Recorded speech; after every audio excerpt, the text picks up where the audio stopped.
जय जगन्नाथ। आपण माने जानिचंती कि जगन्नाथ पुरी मंदिर रे एपरी गुप्त रहस्य लुचि रही जहाँ शुणी आपण माने आश्चर्य होइजिबे। शेष पर्यंत देखंतु नहले सब रहस्य मिस होइजिबो। रहस्य 1 महाप्रसाद। लक्ष लक्ष लोक एहाको खांती किंतु एहा केबे कम हुए नाही किंबा बळे नाही। एहा प्रभु जगन्नाथଙ୍କ अनंत शक्ति। रहस्य 2 शंख क्षेत्र। पुरी सहरर मानचित्र एक शंख आकृतिर तेणु एहाकु शंख क्षेत्र मध्य कुहा जाय। जगन्नाथଙ୍କ आशीर्वाद पई कमेंट करंतु जय जगन्नाथ। रहस्य 3 रंग। प्रभु जगन्नाथଙ୍କ रंग कला, बलभद्रଙ୍କର धଳା एवं सुभद्राଙ୍କର हलदिया। एहाकु त्रिदेव एवं शक्तिर मिलन बोली कुहा जाय।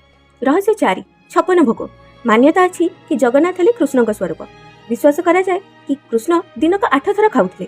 गोवर्धन उठेबा समय रे कृष्ण 7 दिन पर्यंत खाद्य खाइ नथिले। सेही 7 दिन रो 56टा खाइबार भरण करिबा पई दिन सारा प्रभुଙ୍କୁ 56 प्रकार नैवेद्य अर्पण करा जाय। रहस्य 5 द्वार।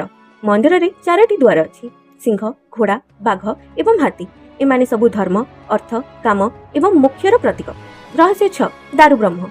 जगन्नाथଙ୍କ प्रतिमा निम काठरे तैयारी जेउथरे ब्रह्म पदार्थ रहिछि तेणु एहाकु दारु ब्रह्म भी कुहा जाय।